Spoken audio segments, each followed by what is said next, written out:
معافی کے بھروسے پر توبہ نہ کرنا یہ سب سے بڑی حماقت ہے کہ اللہ غفور الرحیم ہے، اپنی شان رحیمی سے معاف کر دیں گے، ہم تو توبہ نہیں کریں گے، ہم تو فرسٹ آف آل ہم اس کا حق ادا نہیں کریں گے، اور دوسرا یہ کہ ہم معافی بھی نہیں مانگیں گے۔ آپ کو پتا ہو کہ آپ کے گھر میں ایک کریم ہے، ہاتھ کٹ جائے، وہ کریم لگانے سے وہ خون رک جاتا ہے، درد کم ہو جاتا ہے،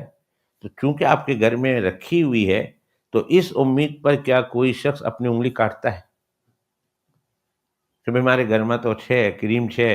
لاؤ چھری لاؤ میں کاٹ دیتا ہوں، اور کاٹنے کے بعد پھر کریم لگا دیتا ہوں؟ کبھی کوئی نہیں کرتا۔ وہ تو اس لیے ہے رکھی ہوئی کہ خدا نہ خواستہ کبھی کٹ گیا تو چلو کریم لگا دیں گے،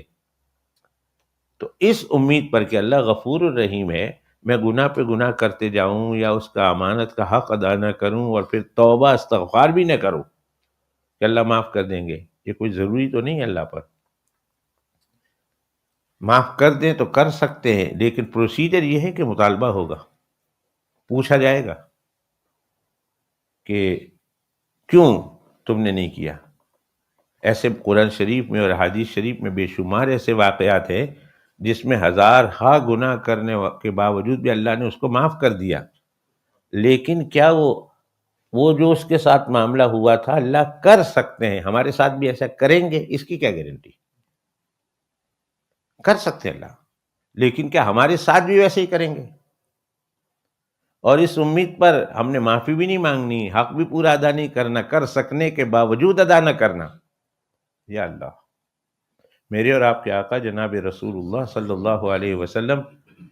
ان سے بڑھ کر اس کائنات میں کسی شخص نے بھی اللہ سبحانہ و تعالیٰ کی عبادت اس طرح نہیں کی جس طرح جناب رسول اللہ صلی اللہ علیہ وسلم کر کے گئے ہیں۔ ساری دنیا کے انسانوں کی عبادت، کوئی ایسا بڑا ترازو بنا لو، اسکیل بنا لو کہ پوری دنیا کے انسانوں کی عبادت ایک ترازو کے ایک پوٹ میں اور ایک پڑلے میں رکھ دو، اور جناب رسول اللہ صلی اللہ علیہ وسلم کی پوری زندگی کی عبادت نہیں، اللہ کے پیغمبر علیہ الصلوۃ والسلام کی زندگی کا ایک سجدہ دوسرے پڑلے میں رکھ دو۔ خدا کی قسم کھا کے کہتا ہوں، محمد بلال کا یہ عقیدہ اور ماننا ہے کہ اللہ کے پیغمبر علیہ الصلوۃ والسلام کی زندگی کا ایک سجدہ ساری کائنات کے انسانوں کی پوری زندگی کی عبادتیں مل کر بھی ادا نہیں کر سکتی، نہیں کر سکتی۔ یہ اللہ کے پیغمبر علیہ السلام کا سجدہ ہے۔ انا اعلمکم باللہ واتقاکم بہ، انا اعلمکم باللہ واخشاکم بہ، انا اعرفکم باللہ،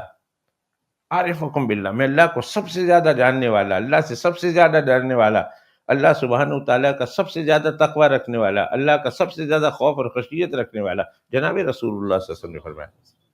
لیکن پھر بھی اللہ کے پیغمبر علیہ الصلوۃ والسلام نماز پڑھنے کے بعد 3 مرتبہ استغفار پڑھتے تھے۔ ہمارے اس مسجد کا الحمدللہ اب نمازی سب کو پتہ چل گیا کہ نماز کے بعد اللہ اکبر اللہ اکبر اللہ اکبر 3 دفعہ کہنا، اور استغفر اللہ استغفر اللہ استغفر اللہ 3 دفعہ کہنا ہر نماز کے بعد۔ تو پھر اللہ کے پیغمبر علیہ السلام نماز کے بعد استغفر اللہ کیوں کہتے تھے؟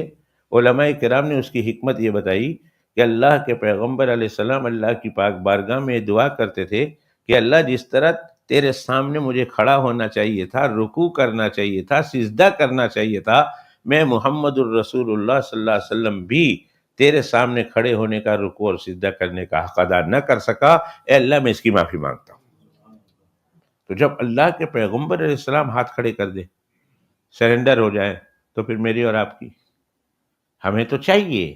ہمیں تو دیکھنا ہے، کوشش کرنا ہے، کوشش تو کریں نا اللہ کے تمام امانتوں کا حق ادا کرنے کی، اور اگر اس کے کوشش کرنے کے بعد بھی کوئی کمی رہ جائے معافی مانگو بھائی اللہ سے۔